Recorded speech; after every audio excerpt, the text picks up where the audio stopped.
So you clicked on this video because you obviously want to get a job as a care assistant in the UK. Sit back, subscribe to the channel, give it a thumbs up if you like this video. Wake up, today's gonna be a good day. Wake up, today's gonna be a good day. Hi there, my name is Faith Eva, the founder of Faith Travels, the author of How to Secure Your HCA and Nursing Job in the UK all by yourself.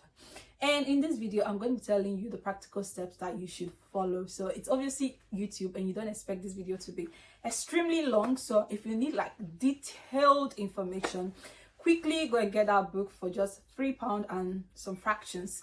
So let's get into the video ASAP. If you want to work as a care assistant, so I'm going to come from two angles. From the side of you not having anything to do with care, maybe you are even an engineer in your country and you want to get a job in care, or you're someone who has been in the care, did I say care?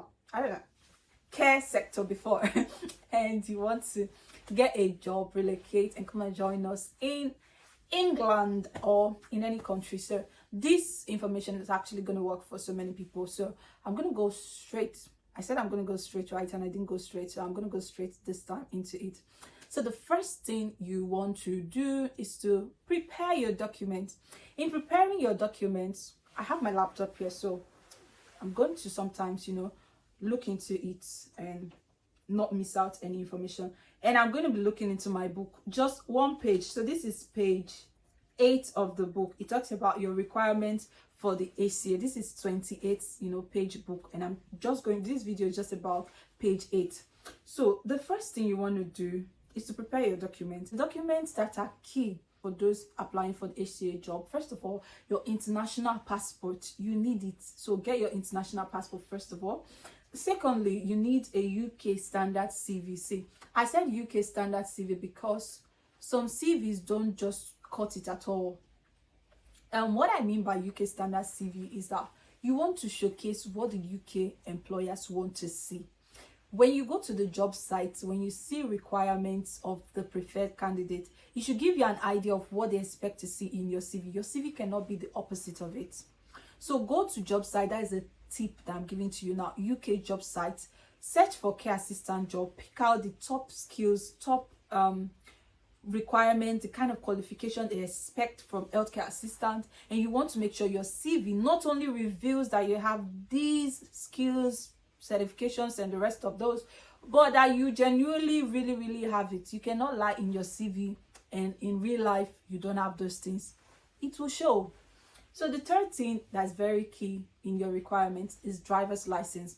Some of the jobs will tell you that you need a driver's license. Some won't even mention it, but trust me, most of these care companies in the UK, their jobs require driving, even though they will still take the people who don't know how to drive. But you who wants to come from abroad, if you want to really be preferred amongst many other people, just have a driver's license, and it has to be the international driver's license. So don't just go and pay for driver's license, learn how to drive.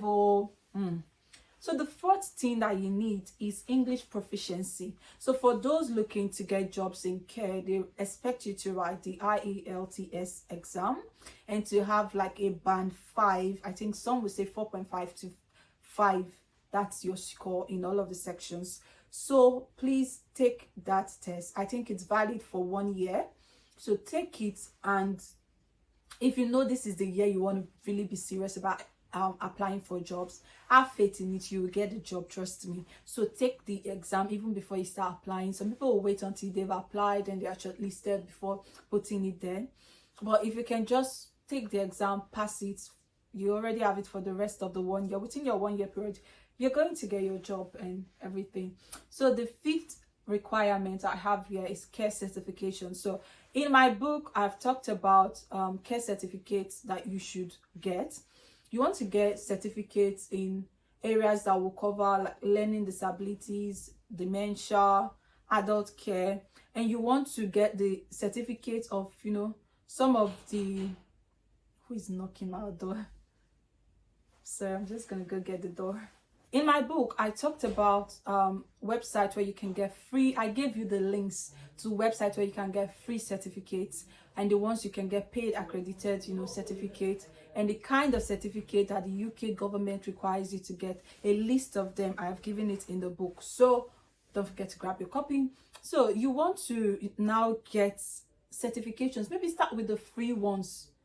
Get, if it's 20 free different certificates in care, don't just move all the modules to where you get the certificate.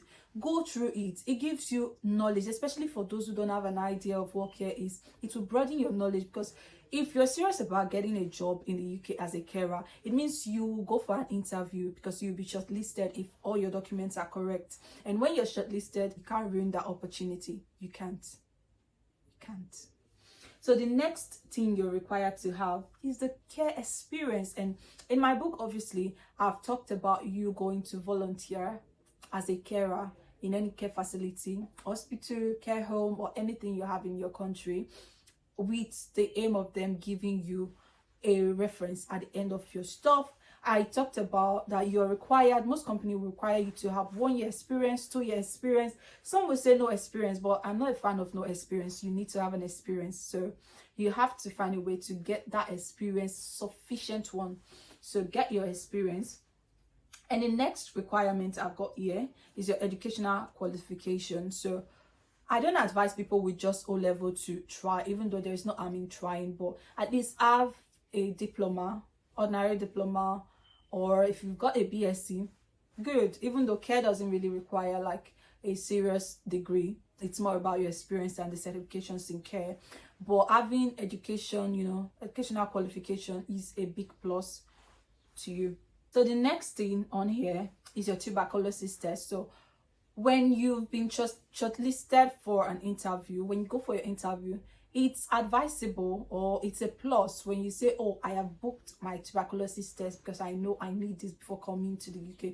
It shows that this person is really sure about getting this job and coming to the UK. So you want to like let them know you've booked it. Even if you haven't booked it, no one's gonna ask for your receipt or anything. So you booked it, but just know that it's a requirement before you get your visa. The UK embassy would like to see your tuberculosis test result. And the last thing I've got here is police clearance. So you want to go to police station and to get a clearance saying you are not a criminal, you are not guilty of any crime or anything, you've never been arrested, you're a good citizen of good conduct, and that's it. So I hope that this video is super helpful to someone. And if you need to know more, like I said, this is just page 8 of the book. So now imagine what the other 27 pages has to offer.